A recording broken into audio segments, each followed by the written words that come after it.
Sir നമസ്കാരം. നമസ്കാരം. കേരളം ഒന്നാകെ ഞെട്ടിത്തെരിച്ച് നിന്ന ഒരു വാർത്തയായിരുന്നു ശബരിമലയിലെ സ്വർണ്ണക്കൊള്ള. ശബരിമലയിൽ കേൾക്കുന്നതിനപ്പുറത്തേക്കുള്ള സ്വർണ്ണക്കൊള്ളയാണ് നടന്നിരിക്കുന്നത് എന്നുള്ള വാർത്തകൾ പുറത്തു വരുമ്പോൾ ബഹുമാനപ്പെട്ട ഹൈക്കോടതിയുടെ മേൽനോട്ടത്തിൽ പിണറായി വിജയൻ സർക്കാരിൻ്റെ കാലത്ത് തന്നെ SIT രൂപീകരിച്ച് അന്വേഷണം നടത്തിയതാണ്. ഈ അന്വേഷണത്തിൽ കണ്ടെത്തിയത് വലിയ വലിയ സത്യങ്ങളാണ്, ഞെട്ടിക്കുന്ന രഹസ്യങ്ങളാണ്. ശബരിമലയിൽ ദേവസ്വം കമ്മീഷണറായിരുന്ന N. വാസു, അദ്ദേഹം CPMൻ്റെ പഞ്ചായത്ത് പ്രസിഡൻ്റായിരുന്നു, മുൻ മന്ത്രി ഗുരുദാസൻ്റെ പേഴ്സണൽ സ്റ്റാഫിലെ അംഗമായിരുന്നു. അതുപോലെ തന്നെ CPMൻ്റെ മുൻ കോന്നി MLA ആയ പത്മകുമാർ, അദ്ദേഹം തിരുവിതാംകൂർ ദേവസ്വത്തിൻ്റെ പ്രസിഡൻ്റായിരുന്നു. ഇതുപോലെ CPM നിയമിച്ച പല ആളുകളും, അതായത് 99% ആളുകളും SITയുടെ അന്വേഷണത്തിൽ കുറ്റക്കാരെന്ന് കണ്ടെത്തി അവർ അറസ്റ്റ് ചെയ്ത് ജയിലിൽ അടച്ചവരെല്ലാവരും തന്നെ CPM പ്രവർത്തകരായിരുന്നു. എന്നാൽ ആ കേസിൽ ഈ കുറ്റപത്രം സമർപ്പിക്കാത്തതിൻ്റെ പേരിൽ, അതായത് SIT അന്വേഷിച്ച് പ്രതികളെന്ന് കണ്ടെത്തി ജയിലിലടച്ച ആളുകൾക്ക് അവരുടെ പേരിൽ കോടതിയിൽ ഒരു കുറ്റപത്രം 90 ദിവസത്തിനുള്ളിൽ കുറ്റപത്രം സമർപ്പിച്ചില്ല എന്നുണ്ടെങ്കിൽ പ്രതികൾക്ക് സ്വാഭാവിക ജാമ്യം അനുവദിക്കേണ്ടതായി വരും എന്നുള്ള ഒറ്റ കാരണത്താൽ എല്ലാ പ്രതികളും പുറത്തിറങ്ങിപ്പോയി എന്നുള്ളതാണ് അതിലെടുത്തു പറയേണ്ട വസ്തുത, അതിശയകരമായ വസ്തുത. അതിൽ ഒരാൾ ദൗർഭാഗ്യവശാൽ മുരാരി ബാബു എന്ന് പറഞ്ഞൊരാൾ അതിനുശേഷം മരണപ്പെടുകയും ചെയ്തു. അപ്പോൾ സാഹചര്യങ്ങൾ ഇങ്ങനെ ഇരിക്കുമ്പോഴാണ് പുതിയ സർക്കാർ നിലവിൽ വന്നത്. ഇപ്പോഴത്തെ മുഖ്യമന്ത്രിയായ ശ്രീ VD സതീശൻ അന്ന് പ്രതിപക്ഷ നേതാവായിരിക്കുമ്പോൾ അദ്ദേഹം പറഞ്ഞത്, ശബരിമലയിലെ ദ്വാരപാലക ശില്പപാളികളിൽ ഉണ്ടായിരുന്ന സ്വർണ്ണപ്പാളി എവിടെയാണ് വിറ്റിരിക്കുന്നത് എന്നുള്ളത് കൃത്യമായി അറിയാം. അന്യ സംസ്ഥാനത്ത് ഭക്തനായ ഒരു വൻ വ്യവസായിക്ക് ആണ് ഇത് വിറ്റിരിക്കുന്നത് എന്നുള്ള വിവരങ്ങളൊക്കെയാണ് അന്ന് VD സതീശൻ പ്രതിപക്ഷ നേതാവായിരുന്നപ്പോൾ പുറത്തു പറഞ്ഞത്. അതെ, ഇന്നിപ്പോൾ VD സതീശൻ കേരളത്തിന്റെ മുഖ്യമന്ത്രി ആയിരിക്കുന്നു. ആഭ്യന്തര വകുപ്പ് മന്ത്രി രമേശ് ചെന്നിത്തല, ഇവർ രണ്ടുപേരും വലിയ അയ്യപ്പ ഭക്തന്മാർ തന്നെയാണ്. കൂടാതെ ദേവസ്വം വകുപ്പ് മന്ത്രിയായ K. മുരളീധരൻ, അദ്ദേഹവും വർഷാവർഷം കെട്ടുനിർത്തി ശബരിമലയ്ക്ക് പോകുന്ന ആൾ തന്നെയാണ്. ഇന്നിപ്പോൾ മാധ്യമങ്ങളെ കണ്ടപ്പോൾ K. മുരളീധരൻ ഒരു തുറന്നു പറച്ചിൽ നടത്തിയിരിക്കുന്നു. ശബരിമല സ്വർണ്ണക്കൊള്ള അന്വേഷണം വലിയ പ്രതിസന്ധിയിലാണ്. ഇത് അന്വേഷിച്ച SIT ആവട്ടെ കുറ്റപത്രം സമർപ്പിക്കാത്തതിൻ്റെ പേരിൽ ഈ കേസിൽ പുതിയൊരു അന്വേഷണ സംഘത്തെ രൂപീകരിച്ച് മുന്നോട്ട് അന്വേഷണം കൊണ്ടുപോവുക എന്നുള്ളത് ബുദ്ധിമുട്ടാണ്. കാരണം ബഹുമാനപ്പെട്ട ഹൈക്കോടതിയുടെ മേൽനോട്ടത്തിലാണ് ഇത്തരം കാര്യങ്ങൾ നടന്നിട്ടുള്ളത്. അതുകൊണ്ട് ഈ ശബരിമല സ്വർണ്ണക്കൊള്ളയുമായി ബന്ധപ്പെട്ട ഈ കേസിൽ സർക്കാർ പ്രതിസന്ധിയിലാണ് എന്ന് തന്നെ K. മുരളീധരൻ തുറന്നു പറയുമ്പോൾ പലപ്പോഴും ജനം ആശങ്കപ്പെട്ടതുപോലെ, അതായത് വലിയ വലിയ ആളുകൾ പ്രതികളായിട്ടുള്ള കളവുകൾ പലപ്പോഴും തെളിയിക്കപ്പെടാനുള്ള സാധ്യതകൾ വിരളമാണ്. വലിയ വലിയ ആളുകൾ എന്ന് പറയുമ്പോൾ ഉന്നതങ്ങളിൽ സ്വാധീനമുള്ള വൻ രാഷ്ട്രീയക്കാരുമായി ബന്ധമുള്ള ആളുകൾ പ്രതികളായ കേസുകൾ. ഇത് തന്നെയാണ് ഫലത്തിൽ ഇപ്പോൾ സംഭവിക്കുന്നത് എന്ന് വേണ്ടേ K. മുരളീധരൻ്റെ ഈ പ്രസ്താവന കേൾക്കുമ്പോൾ മനസ്സിലാകാൻ. ഏതാണ്ട് 4.5 കിലോ സ്വർണമാണ് ശബരിമലയിലെ വിവിധ ഉരുപ്പടികളിൽ നിന്നും അടിച്ചു മാറ്റി ഉരുക്കി ഉടച്ച് മാറ്റിയിരിക്കുന്നത് എന്നുള്ള വിവരം തന്നെയാണ് പുറത്തു വന്നത്. ഇതിൽ ഒരു പ്രതിക്കെതിരെ പോലും കുറ്റപത്രം സമർപ്പിക്കാൻ SITക്ക് സാധിച്ചിട്ടില്ല. എല്ലാ പ്രതികളും പുറത്തിറങ്ങി ജാമ്യത്തിൽ നടക്കുമ്പോൾ 2016 മുതൽ അവിടെ ദേവസ്വം വകുപ്പ് മന്ത്രിയായിരുന്ന 2021 വരെ ദേവസ്വം വകുപ്പ് മന്ത്രിയായിരുന്ന കടകംപള്ളി സുരേന്ദ്രനിലേക്ക് വരെ അന്വേഷണം കടന്നു ചെല്ലും എന്നുള്ള ഘട്ടത്തിലാണ് ഈ SIT അന്വേഷണം മുടങ്ങിയെന്ന് പറയുമ്പോൾ പുതിയ സർക്കാർ അധികാരത്തിൽ വരുമ്പോഴും ഇപ്പോഴും ആ കേസുമായി ബന്ധപ്പെട്ട് ഇരുളിൽ തപ്പുന്നു എന്ന് പറയുമ്പോൾ ഈ കേസുമായി ബന്ധപ്പെട്ട് ചില ഒത്തുകളികൾ നടക്കുന്നുണ്ടോ എന്ന് സാധാരണക്കാർ സംശയിച്ചാൽ അതിനെ എങ്ങനെയാണ് രാജ്മോഹൻ സാർ നോക്കിക്കാണുക? പ്രദീപ് ശബരിമലയെ പറ്റി പറഞ്ഞ അന്വേഷണം വേണം, അവിടുത്തെ കൊള്ളയെപ്പറ്റിയൊക്കെ പറഞ്ഞ കാര്യങ്ങൾ 100% ശരിയാണ്. പക്ഷേ അതിനകത്ത് നമ്മൾ അറിയേണ്ട കാര്യം, പലപ്പോഴും ഏത് അന്വേഷണവും അത് പോലീസ് ലെവലിലായാലും മറ്റ് ലെവലിലായാലും പോലും ഉദ്യോഗസ്ഥ ലെവലിലായാലും വിജിലൻസ് ലെവലിലായാലും എല്ലാം അവിടെയെല്ലാം ചില വളവും തിരിവും ഉണ്ടാകാൻ ചാൻസ് ഉണ്ട്. അത്തരം വളവും തിരിവും ഉണ്ടാകാതെ കൊലപാതക കേസൊക്കെയാണ് എല്ലാത്തിലും വരാം. ആ വളവും തിരിവും ഉണ്ടാകാതിരിക്കാൻ വേണ്ടിയാണ് പലരും കോടതിയുടെ നിരീക്ഷണത്തിൽ വേണം, അന്വേഷണം വേണമെന്ന് വാശി പിടിച്ച് കോടതിയിലേക്ക് തന്നെ ചെല്ലുന്നത്. അപ്പം കോടതിയിൽ ഇന്ത്യയിലെ ജനങ്ങൾക്ക്, കേരളത്തിലെ ജനങ്ങൾക്ക് ഒരു പരമമായ വിശ്വാസമുണ്ട്. നേരിൻ്റെ വഴിയേ കോടതി പോകൂ എന്ന് വിചാരിക്കുന്നു. പക്ഷെ ദൗർഭാഗ്യവശാൽ ചില സന്ദർഭങ്ങളിലെങ്കിലും ഈ കോടതി വിധി മനഃപൂർവ്വം അല്ലെങ്കിൽ പോലും ഈ നേരിൻ്റെ വഴിയെ പോകുന്നതിന് ചിലപ്പോൾ തടസ്സമാകാറുണ്ട്. ഇത് തന്നെ എടുക്കുക, നമ്മുടെ ഈ പ്രശ്നം തന്നെ SIT മറ്റ് SIT കളിൽ നിന്ന് ഭിന്നമായിട്ട് മറ്റേ SIT ഒക്കെ രൂപീകരിക്കുന്നത് കോടതി പറഞ്ഞ ഇവിടെയാണ് വയ്ക്കുന്നത്. കോടതി പറഞ്ഞ ഉദ്യോഗസ്ഥരെയാണ് വയ്ക്കാറ്, ഗവൺമെൻറ് തന്നെ വയ്ക്കുകയാണ്. ഇവിടെ സംഭവിച്ചിരിക്കുന്നത് ഇവിടുത്തെ SIT രൂപീകരിച്ചിരിക്കുന്നത് കോടതി തന്നെ പറഞ്ഞ ഉദ്യോഗസ്ഥന്മാരെ വെച്ചുകൊണ്ടാണ്. അപ്പോൾ അവർക്കെതിരായിട്ട് നടപടിയെടുക്കാൻ ആർക്കെങ്കിലും പറ്റിയില്ല. അവർ ഇത് സമർപ്പിക്കാതിരുന്നതിന്, ഈ റിപ്പോർട്ട് സമയത്തിന് കൊടുക്കാതിരുന്ന 60 മാസത്തിനുള്ളിൽ 60 ദിവസത്തിനുള്ളിൽ കൊടുക്കാതിരുന്നതിന് എന്ത് ഉത്തരം ആരോട് പറയും? അവർ they are liable only to കോടതിയോട് മാത്രമേ, ദേവസ്വം ബെഞ്ചിനോട് മാത്രമേ അവർക്ക് ബാധ്യതയുള്ളൂ. വേറെ ആർക്കെങ്കിലും ചോദിക്കാവോ? ഇപ്പോൾ കൊടുക്കാതെ അവനെ കൊണ്ട് റിപ്പോർട്ട് കൊണ്ടുവരിക, പ്രസൻറ്റ് ചെയ്യിപ്പിക്കുക എന്നുള്ള ഉത്തരവാദിത്വം കോടതി കൈമോശം എന്നുപോയി. അതാര് മുതലാക്കി? കഴിഞ്ഞ സർക്കാരിൻ്റെ കാലത്ത് അവർക്കത് ഗുണകരമായി. അത് കഴിഞ്ഞ സർക്കാരിൻ്റെ കാലത്ത് അവർക്കത് ഗുണകരമായി. ആ തണലിലാണ് ബാക്കിയുള്ളവർക്കെല്ലാം ജാമ്യം കിട്ടിയത്. ഇത് കൊടുക്കാൻ സ്റ്റാറ്റ്യൂട്ടറി ആയിട്ട് അവർക്ക് കിട്ടുകയാണ്. അത് കൊടുത്തേ പറ്റൂ, അല്ലെങ്കിൽ ഇത്ര കുറ്റപത്രം FIR സമർപ്പിച്ച് വിചാരണ തുടങ്ങേണ്ട സമയമായി. എന്നിട്ടൊന്നും ഒന്നും നടക്കുന്നില്ലെങ്കിൽ ഇത് വരും. ആ രീതിയിലാണ് ഈ പ്രതികളെ എല്ലാം രക്ഷപ്പെടുത്തിയത്. അതിന് കോടതിക്ക് പങ്കുണ്ടെന്ന് നമുക്ക് പറയാൻ പറ്റുമോ? പറ്റിയല്ല.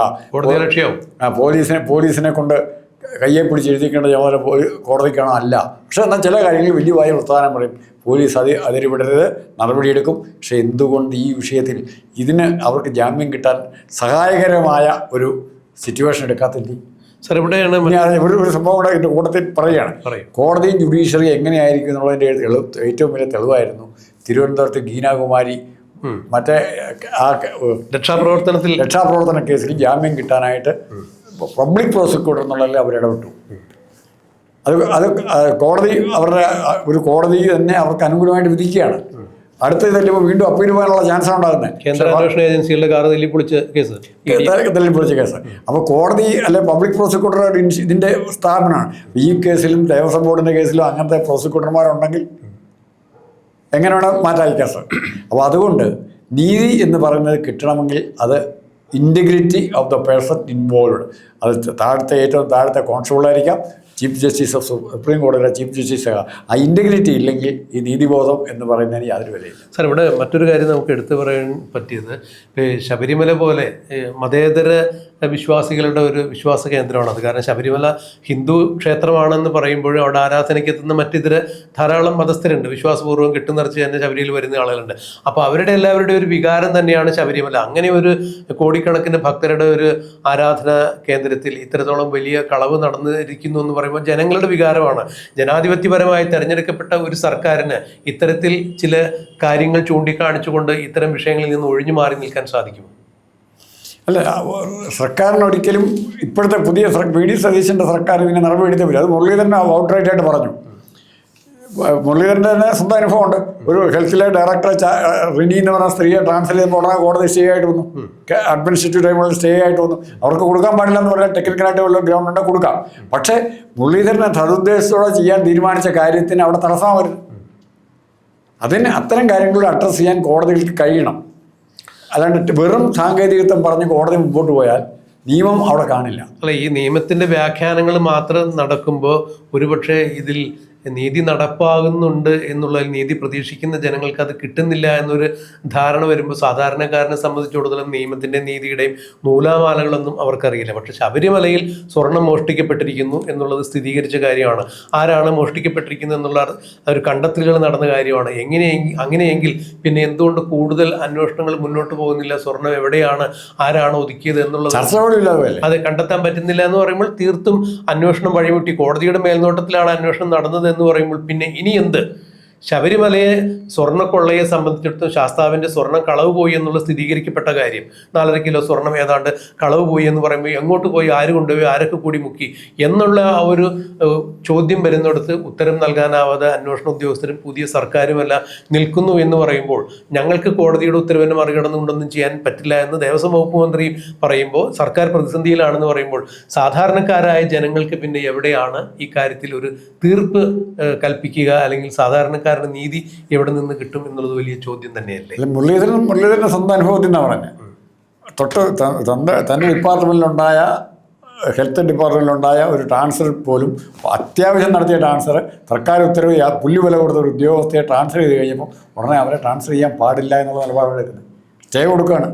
അത് സ്റ്റേ അടുത്ത 15 ആദ്യത്തെ സ്റ്റേ കഴിഞ്ഞാൽ പിന്നെ എത്ര വേണം നീട്ടിക്കൊണ്ടോ, ലാവലിംഗ് കേസ് പോലെ എത്ര വർഷത്തേക്ക് വേണേൽ കൊണ്ടോ. സാർ, ഇവിടെയാണ് അതിൻ്റെ ഒരു വേറൊരു പ്രത്യേകത. കാരണം ഈ 2026 നിയമസഭാ തെരഞ്ഞെടുപ്പ് വരുന്നതിന് മുമ്പ് സാർ ഒരുപക്ഷെ ശ്രദ്ധിച്ചിട്ടുണ്ടാവും, ശബരിമല സ്വർണ്ണക്കൊള്ളയുമായി ബന്ധപ്പെട്ട് ഉയർന്നു കേട്ട ഒരു മുദ്രാവാക്യത്തെക്കാൾ ഉച്ചത്തിൽ ഉയർന്നു കേട്ടൊരു പാട്ടാണ് പോറ്റിയെ കേറ്റിയെ സ്വർണം ചെമ്പായി മാറ്റിയെ.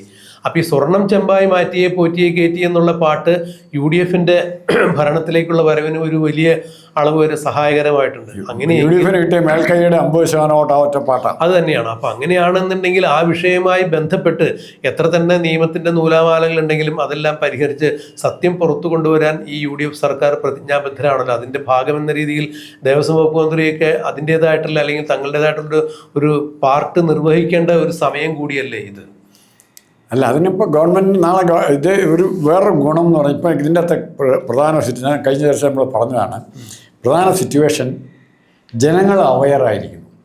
രാഷ്ട്രീയ നേതൃത്വത്തിനും മന്ത്രിമാർക്കും ഉദ്യോഗസ്ഥന്മാർക്കും അപ്പുറം, അത് മാധ്യമങ്ങൾ പറയുന്ന കാര്യങ്ങൾക്കും അപ്പുറം സത്യം കണ്ടെത്താൻ ജനങ്ങൾക്കൊരു എക്സ്ട്രാ സെൻസ് പ്രവർത്തിച്ചു തുടങ്ങിയിട്ടുണ്ട്. ആ സെൻസ് കൊണ്ട് പല തട്ടിപ്പുകൾ അവർ കണ്ടുപിടിക്കുന്നുണ്ട്, അതിനനുസരിച്ച് പ്രതികരിക്കുന്നുണ്ട്. അതുകൊണ്ടാണ്, അല്ലെങ്കിൽ ഇത്ര തീക്ഷ്ണമായ VD സതീശൻ്റെ പ്രസംഗം കൊണ്ടോ രമേശ് ചെന്നിത്തലയുടെ പ്രസംഗം കൊണ്ടോ കെ മുരളീധരൻ്റെ പ്രസംഗം കൊണ്ടോ സംഘടനാ പ്രവർത്തനം കൊണ്ടൊന്നും അല്ല ജനങ്ങൾ ഇത്ര വോട്ട് ചെയ്തത്. ജനങ്ങൾ സ്വയം അനുഭവിച്ചറിഞ്ഞ് മനസ്സിലാക്കിയ സത്യങ്ങളുടെ വെളിച്ചത്തിൽ പിണറായി വിജയൻ പോകണം എന്നങ്ങ് തീരുമാനിക്കുകയാണ്. പകരം ആരാ വരുന്നതൊക്കെ രണ്ടാമതേ വന്നുള്ളൂ. ആരെങ്കിലും വിചാരിക്കുക ഞങ്ങളുള്ള സ്നേഹം കൊണ്ടാണ് പിണറായി വിജയനെ എതിരായി പുറത്താക്കിയെന്ന് വിചാരിച്ചാൽ അവരോട് നമുക്ക് സഹകരിക്കാം, അത്രേ ഉള്ളൂ. അല്ല, ഇവിടെ സാർ പറഞ്ഞതാണ് എൻ്റെ യാഥാർത്ഥ്യം. നിലവിലുള്ള വ്യവസ്ഥിതി മാറണം.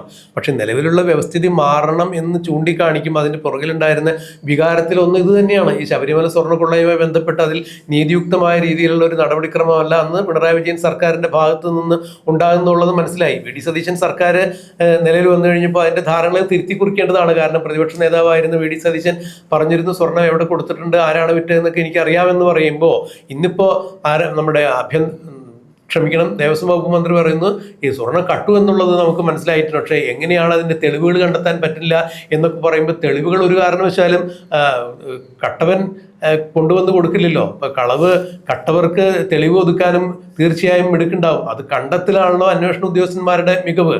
ആ അന്വേഷണ ഉദ്യോഗസ്ഥന്മാരെ ക്രോഡീകരിച്ച് ഏതൊക്കെ ആളുകളെ എവിടെയൊക്കെ തിരഞ്ഞെടുത്ത് എങ്ങനെയുള്ള ആളുകളായിരിക്കണം എന്നുള്ള തീരുമാനമൊക്കെ കൈക്കൊള്ളാൻ ഒരു പരിധിവരെ സർക്കാരിനും സാധിക്കുമെന്നുള്ളതാണ് ഞാൻ മനസ്സിലാക്കുന്നത്. ഇവിടെ ഹൈക്കോടതിയുടെ ഇടപെടലുണ്ടെങ്കിൽ ഏതെങ്കിലും തരത്തിൽ ഹൈക്കോടതിയെ അത് ധരിപ്പിക്കാനും സർക്കാരിനും സാധിക്കുമായിരിക്കണം. ഇല്ല എന്നുണ്ടെങ്കിൽ പിന്നെ ഇത്തരം ഒരു കേസ് പ്രതിസന്ധിയിൽ എത്തി നിന്ന് കഴിഞ്ഞാൽ ഏത് തരത്തിലുള്ള ഒരു ശുഭര്യോസയായ ഒരു അന്ത്യം ഇതിനുണ്ടാവും. എങ്ങനെയാണത് കണ്ടെത്താൻ സാധിക്കുക, എങ്ങനെയാണ് ഈ കാര്യത്തിൽ നീതി നടപ്പാക്കി എന്ന് പറയാൻ സാധിക്കുക? എന്തായാലും നീതി വേണമല്ലോ.